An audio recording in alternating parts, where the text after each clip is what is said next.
Okay तो all right guys, हमने colours तक देख लिया था और आज हम अब बात करेंगे आगे अपने CSS के ट्यूटोरियल में। और हम आगे देखते हैं क्या हमको पढ़ना है। आगे पढ़ना है हमको CSS बैकग्राउंड, जिसकी नेक्स्ट प्रॉपर्टी है CSS में हम लोग कैसे बैकग्राउंड इमेज, कैसे बैकग्राउंड किसी चीज़ का चेंज करेंगे। ठीक है, तो सबसे पहले मैं VS कोड एडिटर अपना खोल लेता हूँ यहाँ से क्लिक करके। और जैसे मैं खोलूँगा तो मेरा सब कुछ खुला हुआ में भी आ जाएगा यहाँ से। और इसको मैं थोड़ा सा जूम कर लेता हूँ ताकि आपको भी दिखाई दे राइट अच्छे से क्लियर स्क्रीन पे। और इसको मैं बंद करता हूँ और राइट क्लिक करके अगर मैं सबसे पहले इस home.html को अगर ओपन विथ लाइव सर्वर करता हूँ तो आई होप कि ये जो लाइव सर्वर है वो ओपन हो जाएगा। ठीक है, चलो तो यहाँ पर हमने कलर्स की बातें की थी कल, बहुत सारे कलर्स के बारे में हमने जाना था, कॉन्सेप्ट समझा था, RGB वैल्यूज का और आगे जो भी हमने जाना था। ठीक है, अब हम आगे बढ़ते हैं और आगे हमारा है CSS बैकग्राउंड प्रॉपर्टी। ठीक है, अब देखो किसी भी वेब पेज में बैकग्राउंड को सेट करने के लिए या कि कोई भी बैकग्राउंड इफेक्ट डालना है, ठीक है, तो बैकग्राउंड इफेक्ट में फॉर्मेट डालना है तो आपको उसके लिए इसका यूज करते हैं। ठीक है, बैकग्राउंड प्रॉपर्टीज़ का यूज करते हैं।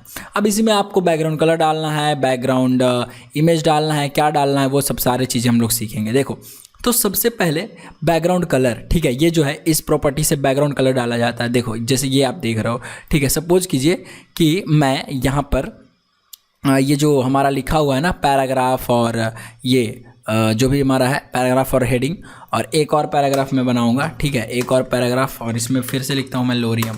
ठीक है, अब इसको मैं सेव कर देता हूँ और देखता हूँ आता है कि नहीं। चलो ये आ गया हमारा, और इसमें भी मैं एक और क्लास देता हूँ क्लास, और इस क्लास का नाम भी मैं वेलकम लगा दूंगा। तो मैंने आपको क्लास की जो भी है वो समझाया था क्लास कैसे काम करता है, तो इसलिए ये हमारा सेम आ गया। ठीक है, वेलकम टू होम पेज।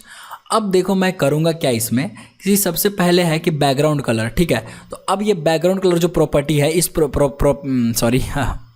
इस प्रॉपर्टी से बैकग्राउंड कलर डाला जाता है। ठीक है, बैकग्राउंड कलर जब आप ऐसे लिखोगे तो इससे आपका बैकग्राउंड कलर डाला जाता है। देखो जैसे यहाँ पे लिखा हुआ है वेलकम बैकग्राउंड कलर। ठीक है, सपोज कीजिए कि मैं एक और पैराग्राफ बनाता हूँ मैं डॉट लगा के क्लास का नाम लिखूँगा और कुछ अच्छा, तो न्यू पैरा। ठीक है, मान लो कि ये न्यू पैरा नाम का मैंने क्लास बनाया, इसमें लोरियम फिर से लिख दिया, लोरियम जो भी है। और इस न्यू पैरा का मैं एक और यहाँ पे CSS लिखना चाहता हूँ, डॉट न्यू और डैश देके पैरा, इस तरह से क्लास है हमारा, इसमें मैं लिखूँगा background colour equal to red, या फिर रेड नहीं ऐसे करके। देखो मैंने आपको बताया था कलर्स हम लोग कैसे लिखते हैं, तो हैश, और सपोज करो मेरे को अच्छा सा कोई कलर रखना है। ठीक है, अच्छा सा कलर, तो मैं लिखूँगा कलर कोड्स। ठीक है, जैसे मैं लिखता हूँ कलर कोड्स, यहाँ पे आ जाएगा हमारा HTML कलर कोड्स, और कहाँ चला गया, जस्ट वेट। तो ये जो कलर कोड्स है नाउ लेट्स से कि मेरे को कोई ये वाला कलर रखना है। ठीक है, तो ये हमने हेक्स कोड यहाँ से मैं कॉपी करूँगा और कॉपी करके मैं यहाँ पे पेस्ट करता हूँ। और ठीक है, अब मैं सेव करके देखता हूँ मेरा कलर वहाँ पे आता है कि नहीं। ठीक है, तो ये मैं जाऊँगा यहाँ, ये देखो ये कलर आ गया। ठीक है, मतलब उसी शेड का था, शेड थोड़ा दूसरा था, और मैं इसका जो भी है फ़ॉन्ट का साइज वो चेंज करना चाहता हूँ। ठीक है, तो फ़ॉन्ट का साइज चेंज करने के लिए 20 फ़ॉन्ट साइज 28 पिक्सल अगर मैं कर दूँ यहाँ से और सेव करूँ तो देखो आपको क्या देखने को मिलेगा। ठीक है, इसी में दूसरा कलर हमने यूज कर रखा है राइट। तो अब इससे क्या हुआ, आपका बैकग्राउंड का कलर चेंज हो गया। ठीक है, आप इसके पूरा का पूरा बॉडी चेंज कर सकते हो, पूरा का पूरा बॉडी का बैकग्राउंड चेंज कर सकते हो। लेट्स से कि आपको पूरा का पूरा बॉडी का चेंज करना है। ठीक है, तो आपने यहाँ से लिखा बॉडी और बैकग्राउंड कलर। ठीक है, अब आपको सपोज करो कि इस तरीके से ये अज्यूर रखना है। ठीक है, इसको हमने सेव किया, देखता हूँ कैसा आता है, कुछ इस तरीके से है। अभी इसी में कलर मैं और सपोज करो कि ये वाला रखना चाहता हूँ जो कि थोड़ा सा इस तरीके से है, हल्का ग्रे टाइप का। ठीक है, तो ग्रे का टिंट है तो जो मैं यहाँ पे डालता हूँ।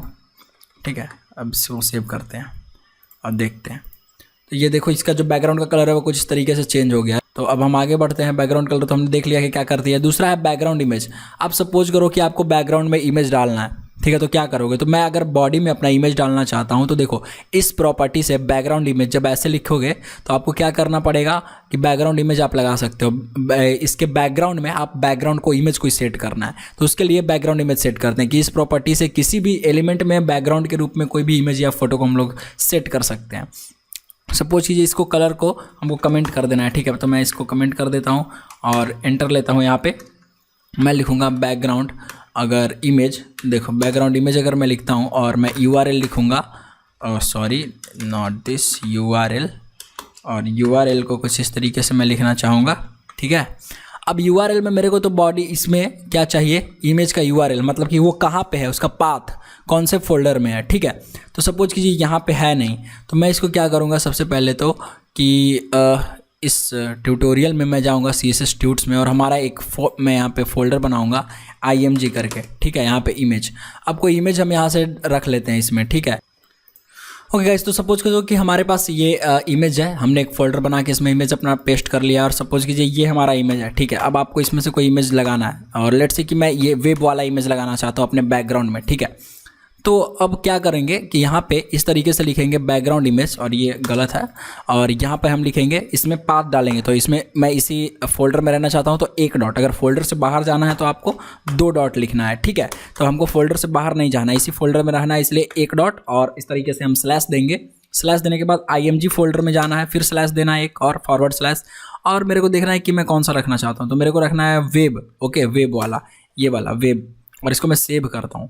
जैसे ही मैं सेव करूँगा तो देखो अभी क्या होता है इसमें, और सॉरी ये न्यू पैरा में आ गया, मेरे को इसको कट करना पड़ेगा, और इस कट करके मेरे को बॉडी में रखना है, ठीक है, इस बॉडी में। और इसको मैं अगर सेव कर दूं तो देखो अभी इस पर पूरा का पूरा जो है इतना बड़ा वो खुल चुका है, मतलब इसका पूरा का पूरा जो रेजोल्यूशन है वो इसने अप्लाई कर लिया है अपने ऊपर, ठीक है, इसलिए आपको ऐसा नहीं दिख रहा है।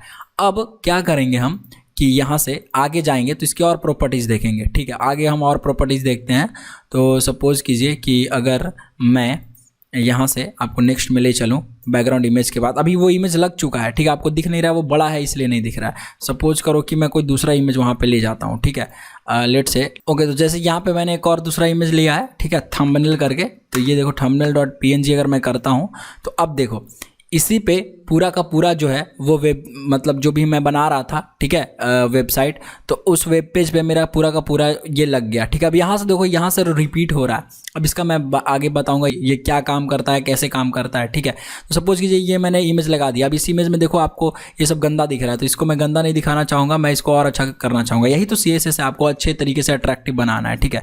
तो हैश मैं कर दूंगा, और FF सबको वाइट कर देता हूँ, ठीक है, इसको भी वाइट कर दिया, और कलर को भी मैं यहाँ पर FF इसको कर दूंगा, और इसको हैश कर दूंगा ताकि ये भी वाइट हो जाए, राइट। अब जैसे मैं इसको वाइट करूँगा ना कलर, इसको मैं करूँगा हैश FF, इसको ये कलर मैं चूज करके सेव कर देता हूँ। तो देखो ये कलर जो है हमारा वो ये वाइट हो गया, राइट। तो अब हम लोग क्या करेंगे, आगे देखते हैं इसी में, ये बैकग्राउंड में कि आगे हमारा क्या है। तो बैकग्राउंड इमेज हमने लगाना सीख लिया, हम लोग बैकग्राउंड इमेज लिखेंगे, इमेज का पाथ डाल देंगे जहाँ पे है, उसका नाम डाल देंगे और उसका एक्सटेंशन नेम, राइट। अब यहाँ पे आपको एग्जांपल भी मिल जाएगा, अगर आप कभी कंफ्यूज हो तो आप एग्जांपल देख लेना नोट से। नेक्स्ट हम करेंगे तो देखो बैकग्राउंड रिपीट। अब इस प्रॉपर्टी का यूज करके बैकग्राउंड को रिपीट करने में करते हैं, ठीक है। रिपीट कैसे, कहने का मतलब कि देखो बाय डिफ़ॉल्ट यहाँ पे देखना, बाय डिफ़ॉल्ट इसका वैल्यू रिपीट सेट रहता है। जैसे यहाँ पे देखो आपको यहाँ से रिपीट करने को मिल रहा है, देखो ये जो पिक्चर है अपने पिक्सल से जैसे ही बड़ा हो रहा है तो यहाँ से ये फिर से रिपीट हो रहा है, ठीक है। सपोज कीजिए कि अगर कोई और छोटा पिक्चर आपने लगा दिया, ठीक है, जैसे छोटा पिक्चर कहने का मतलब कि मैं एक दूसरा पिक्चर आपको लगा के देता हूँ, ठीक है। अंकित PNG1 करके एक पिक्चर है, ठीक है। तो सपोज करो कि मैं उसको डाल देता हूँ अंकित PNG1.png, इसको मैं सेव करता हूँ। अब जैसे ही आप सेव करोगे तो ये देखो इतना सारा रिपीट हो रहा है, ठीक है। तो ऑलरेडी पहले से बाय डिफ़ॉल्ट ये रिपीट सेट होता है ये प्रॉपर्टी, और इसी को रिपीट करने का काम आता है। बैकग्राउंड को आपको रिपीट करवाना है तब, लेकिन हम क्या करेंगे कि इसको अब रिपीट की प्रॉपर्टीज़ को चेंज करेंगे, ठीक है। अब हमको इसको चेंज करना है, तो देखो कैसे चेंज करेंगे कि बैकग्राउंड रिपीट, तो जिस डायरेक्शन में अगर आपको बैकग्राउंड को रिपीट करवाना है उस डायरेक्शन में आप लिख सकते हैं Y या X या जो भी है। तो बॉडी हम इसी में लिखेंगे कि बैकग्राउंड, ठीक है। यहाँ से अगर हम मान लो कि लिखते हैं रिपीट और रिपीट लिखते हैं बैकग्राउंड, यही था ना हमारा, देखो बैकग्राउंड रिपीट Y, ठीक है, रिपीट X, ठीक है, रिपीट Y करके देखते हैं पहले। रिपीट Y जैसे ही हम करेंगे तो देखो सिर्फ और सिर्फ Y एक्सिस पे, मतलब कि हॉरिजॉन्टली ये रिपीट करेगा। अगर रिपीट X कर देंगे तो सिर्फ और सिर्फ ये हॉरिजॉन्टली रिपीट करेगा। अगर नो रिपीट कर देंगे तो ये क्या हो जाएगा, नो रिपीट कर देंगे तो इसका कोई रिपीटेशन नहीं होगा, एक पिक्चर रहेगा। देखो यहाँ पर एक पिक्चर है, बाकी सारा का सेम है, समझ रहे हैं। तो ऐसे इसमें बैकग्राउंड को आप रिपीट करवा सकते हैं, और आप इसके साथ और अच्छे मतलब बैकग्राउंड का साइट्स आप बना सकते हैं इसके लिए। अब दूसरी बात आती है बैकग्राउंड अटैचमेंट्स की। तो इस प्रॉपर्टी से बैकग्राउंड इमेज को फिक्स्ड या स्क्रॉल इफेक्ट दिया जाता है। देखो कभी कभी क्या होता है, जैसे आप इसको स्क्रॉल करोगे, मान लो यहाँ पे पेज हम भर दे रहे हैं, लेट्स से कि हमने ढेर सारा पैराग्राफ लिख दिया। कई बार होगा हमारे वेबसाइट के पेज में ढेर सारे कोड्स लिखे होंगे, ठीक है, ढेर सारा कंटेंट होगा जो स्क्रॉल करने पर दिखेगा, ठीक है।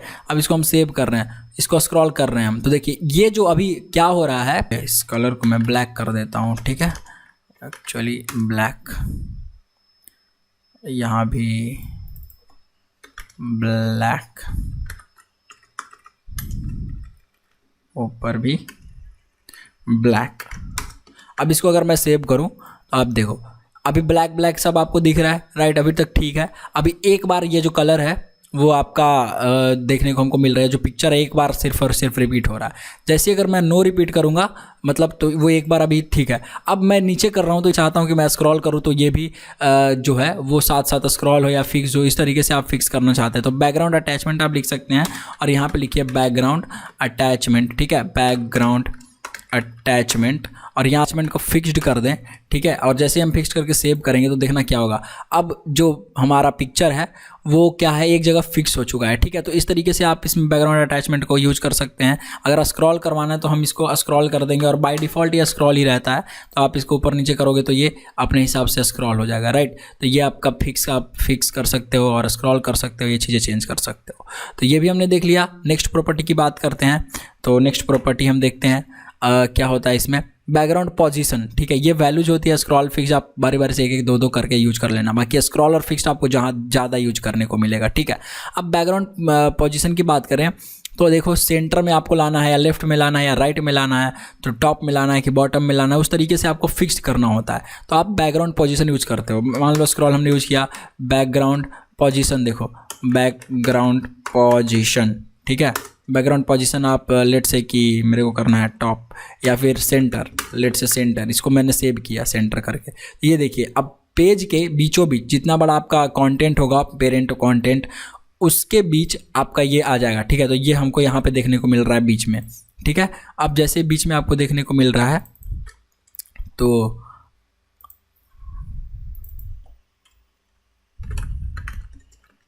इसको सेव करते हैं। तो जैसे आपको ये देखने को मिल रहा है, राइट, ये बीच में आपको देखने को मिल रहा है, तो उसी तरीके से आप इसको और भी इसमें होते हैं, आप टॉप कर सकते हैं, आप बॉटम कर सकते हैं, ये आपके ऊपर है। आप देखो ये टॉप में आ जाएगा, इसको अगर हम बॉटम कर दे तो बॉटम में आ जाएगा, राइट करेंगे तो राइट में आ जाएगा, लेफ्ट करेंगे तो लेफ्ट में आ जाएगा। देखो बॉटम सबसे नीचे में चिपक गया, ठीक है। अगर यहाँ पे हम राइट कर दें तो राइट में आ जाएगा, इसको सेव कर देंगे। ये टोटली आपके ऊपर डिपेंड करता है आप कहाँ पे रखना चाहते हैं अपने वेबसाइट में, आप चीज़ों को कैसे मैनेज करके रखना चाहते हैं, राइट। फिर आगे देखते हैं हम लोग, ये भी हमने ख़त्म कर दिया बैकग्राउंड पोजीशन। अब बात आती है CSS बॉर्डर्स की, ये हम अगले वीडियो में पढ़ेंगे। तब तक के लिए आप इस पर प्रैक्टिस कीजिए, बैकग्राउंड पोजीशनिंग अच्छे से कीजिए, अच्छा एक बैकग्राउंड लगाइए, अच्छे से आप ये लगाइए, ठीक है। फिर मिलते हैं हम लोग नेक्स्ट अमेजिंग वीडियो में। Till then goodbye, take care. और अगर आप इस चैनल पे पहली बार आ रहे हैं तो हमारे और भी वीडियोज़ हैं और इस प्लेलिस्ट को पूरा का पूरा एक्सेस कीजिए, आपको ही फ़ायदा इसमें, आप सीखोगे और अच्छे से सीखोगे, right. Thank you so much.